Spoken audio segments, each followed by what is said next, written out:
নমস্কাৰ, good morning, সুপ্ৰভাত। আপোনালোক সকলোকে স্বাগতম জনাইছোঁ মোৰ এটা নতুন ভিডিঅ'লৈ। আজিৰ এই ভিডিঅ'টোত আমি চৰ্চা কৰিম দ্বিতীয় বিশ্বযুদ্ধৰ বিষয়ে, অৰ্থাৎ ছেকেণ্ড ৱৰ্ল্ড ৱাৰ। ইয়াৰ আগৰ ভিডিঅ'টোত মই আপোনালোকক প্ৰথম বিশ্বযুদ্ধৰ বিষয়ে বুজাই দিছিলোঁ, কেতিয়া আৰম্ভ হৈছিল, কেতিয়া শেষ হৈছিল।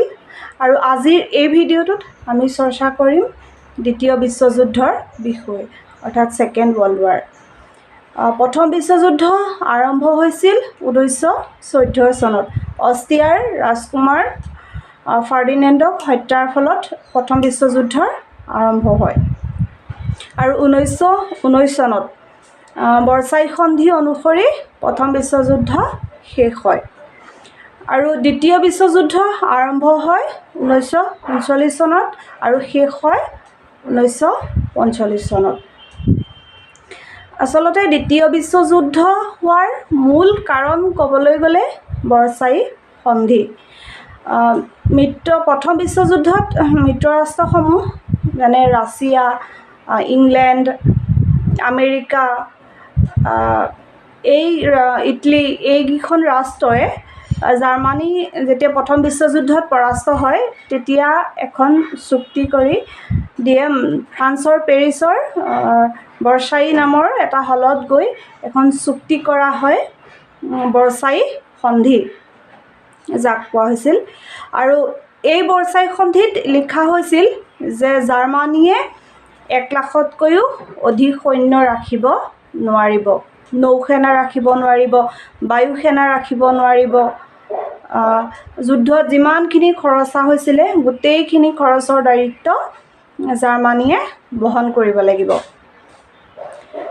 এই চুক্তি অনুসৰি মানে এনেকুৱা এটা পৰিস্থিতি হৈছিলে জাৰ্মানীৰ লোকসকলৰ মাজত, তেওঁলোকে এজন উপযুক্ত নেতা বিচাৰিছিলে। আৰু তেনে সময়তে জাৰ্মানীত হিটলাৰৰ আৱিৰ্ভাৱ হয়। হিটলাৰে নাজী পাৰ্টি গঠন কৰে। তেওঁ বৰ্চাই সন্ধিত লিখা আছিল যে জাৰ্মানী 1,00,000তকৈও অধিক সৈন্য ৰাখিব নোৱাৰিব, বায়ুসেনা ৰাখিব নোৱাৰিব, নৌসেনা ৰাখিব নোৱাৰিব। কিন্তু হিটলাৰে এই বৰ্চাই যিখন সন্ধি আছিলে সেই সন্ধি উলংঘা কৰি 1,00,000তকৈও অধিক বায়ুসৈন্য, নৌসেনা, তাৰপিছত ছাবমেৰিন, এই সকলোখিনি হিটলাৰে মানে জোখতকৈও অধিক পৰিমাণে তেওঁ ৰাখি নিজক শক্তিশালী কৰি লয়। হিটলাৰে নাজী পাৰ্টি গঠন কৰিছিলে। তেওঁ কৈছিল যে এখন দেশ, এজন নেতা আৰু এখন ৰাষ্ট্ৰ। হিটলাৰ এজন শক্তিশালী ব্যক্তি আছিল। তেওঁ খুব সুন্দৰ ভাষণ দিব পাৰিছিল আৰু সেইকাৰণেই তেওঁৰ প্ৰতি জাৰ্মানীৰ যিসকল নাগৰিক আছিল তেওঁৰ ওপৰত, হিটলাৰৰ ওপৰত জাৰ্মানীৰ নাগৰিকসকলে বিশ্বাস কৰিছিল যে জাৰ্মানীৰ প্ৰথম বিশ্বযুদ্ধত জাৰ্মানী হাৰি জাৰ্মানীৰ যিখিনি মানে প্ৰথম বিশ্বযুদ্ধত হৈ যোৱা জাৰ্মানীৰ যিখিনি অপমান পালে সেই অপমান হিটলাৰে বদলা ল'ব পাৰিব। এতিয়া দ্বিতীয় বিশ্বযুদ্ধ আৰম্ভ হোৱাৰ মূল কাৰণেই হৈছিলে বৰ্চাই সন্ধি। কাৰণ এইখন সন্ধিয়ে জাৰ্মানীক মানে লাহে লাহে দুৰ্বল কৰি পেলাইছিলে। কাৰণ জাৰ্মানীৰ যিখিনি কয়লা তাত ফ্ৰান্সৰ অধিকাৰ হৈছিলে। তাৰপিছত হিটলাৰে নৌসেনা, বায়ুসেনা এই সকলোখিনি শক্তিশালী কৰি 1939 চনত এখন হ'ল আপোনাৰ জাৰ্মানী। কি কৰে, পোলেণ্ডৰ ওপৰত আক্ৰমণ কৰে। হঠাৎ পোলেণ্ডৰ ওপৰত আক্ৰমণ কৰে। অকল পোলেণ্ডেই নহয়, লগে লগে ইউনাইটেড কিংডম, তাৰপিছত এইফালৰ যিমানখিনি মানে ওচৰ চুবুৰীয়া যিখিনি ৰাষ্ট্ৰ আছিলে এই এটাইখিনিৰ ওপৰত জাৰ্মানীয়ে নিজৰ আধিপত্য বিস্তাৰ কৰিবলৈ চেষ্টা কৰে। তাৰপিছত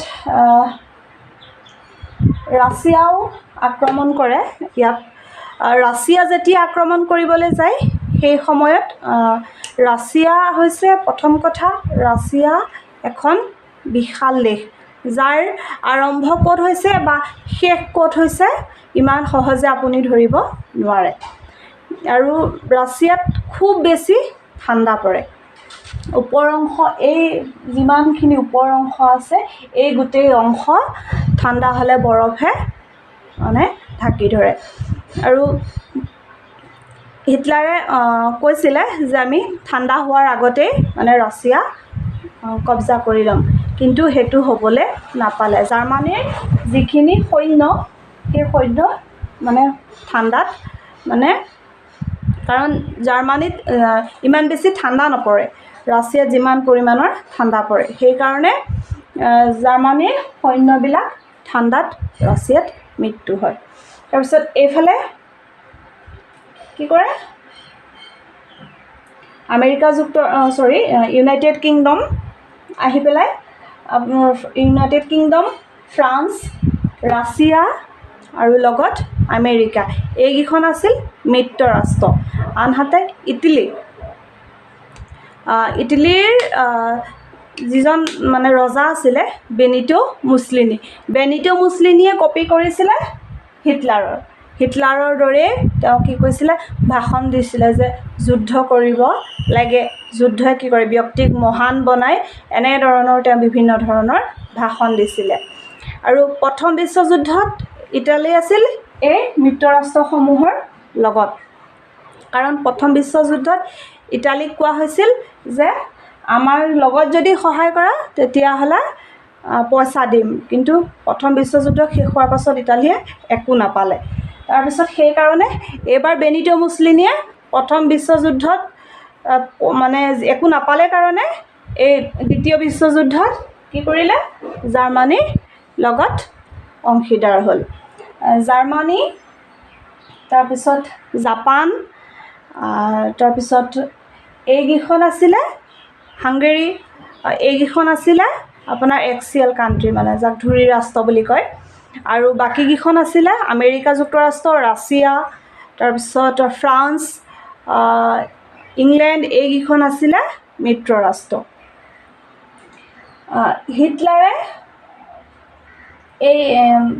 হিটলাৰে ফ্ৰান্স, তাৰপিছত এইফালে ওপৰত ডেনমাৰ্ক, তাৰপিছতে বেলাৰুছ, এই এটাইখিনি ৰাষ্ট্ৰ মানে ইয়াৰ ওপৰত আধিপত্য বিস্তাৰ কৰিবলৈ চেষ্টা কৰিলে, কিন্তু ইয়াত তেওঁ আধিপত্য বিস্তাৰ কৰাত সক্ষমো হৈছিলে, কিন্তু ৰাছিয়া যেতিয়া আক্ৰমণ কৰিবলৈ যায় তাত তেওঁ যথেষ্ট অসুবিধাৰ সন্মুখীন হয়, কাৰণ বিশেষকৈ ৰাছিয়াত যথেষ্ট পৰিমাণৰ ঠাণ্ডা পৰে। আৰু ৰাছিয়াত জাৰ্মান সৈন্য বহুতখিনি মৃত্যু হয়। তাৰপিছত ইয়াৰ পাছত ইংলেণ্ড, এইফালে হিটলাৰে কি কৰিলে, ইংলেণ্ডৰ মানে প্ৰথমে বায়ুসেনাৰ ওপৰত আক্ৰমণ কৰিছিলে, তাৰপিছত লাহে লাহে মানে লণ্ডনৰ যিবিলাক ৰেচিডেঞ্চিয়েল এৰিয়া, যিবিলাকত মানুহ থাকে সেইবিলাকৰ ওপৰত আক্ৰমণ কৰে। একেৰাহে 15 ৰাতি একেৰাহে হিটলাৰে লণ্ডনৰ ওপৰত বোম পেলাইছিল। লণ্ডন একেবাৰে শেষ হৈ মানে ধ্বংসস্তূপত পৰিণত হৈ গৈছিল লণ্ডন। তাৰপিছত জাৰ্মানীয়ে ইয়াৰ পাছত কি হ'ল, জাপানে মানে কি কৰিলে, আমেৰিকাৰ এটা নৌসেনা আড্ডা আছিলে পাৰ্ল হাৰ্বাৰ, হাৱাই দ্বীপত, তাত কি কৰিলে, নৌসেনা গোটেই মানে যিমানখিনি সামৰিক বাহিনীৰ জাহাজ, বিমান, সৈন্য বাহিনী আছিল, এই সকলোখিনি কি কৰিলে, আক্ৰমণ কৰি ধ্বংস কৰি দিয়ে। তাৰপিছত আমেৰিকাই কয় যে আমিও কি কৰিম, এই যুদ্ধত এতিয়া ভাগ ল'ম।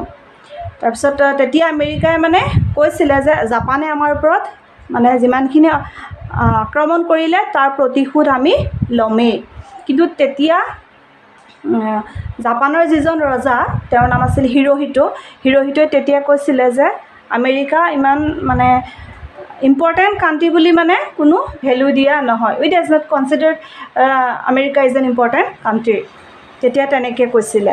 তাৰপাছত 1945 চনত যেতিয়া জাপানৰ নাগাচাকিত 6 আগষ্টত আৰু হিৰোশ্বিমাত 9 আগষ্টত লিটল বয় আৰু ফেট মেন নামেৰে যেতিয়া পাৰমাণৱিক বোমা বিস্ফোৰণ কৰা হয়, তেতিয়া জাপানে আত্মসমৰ্পণ কৰে, জাপানে ছাৰেণ্ডাৰ কৰে আৰু ইয়াৰ লগে লগে দ্বিতীয় বিশ্বযুদ্ধৰ সমাপ্তি হয়। ধন্যবাদ।